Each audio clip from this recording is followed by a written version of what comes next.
Welcome to JCR MTS.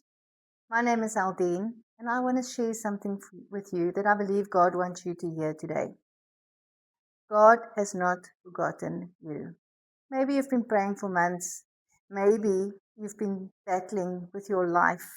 Maybe you've started wondering if God even hears you, if He sees you, if you know that you're existing. But I want to share this Bible verse with you. Jeremiah 29:11.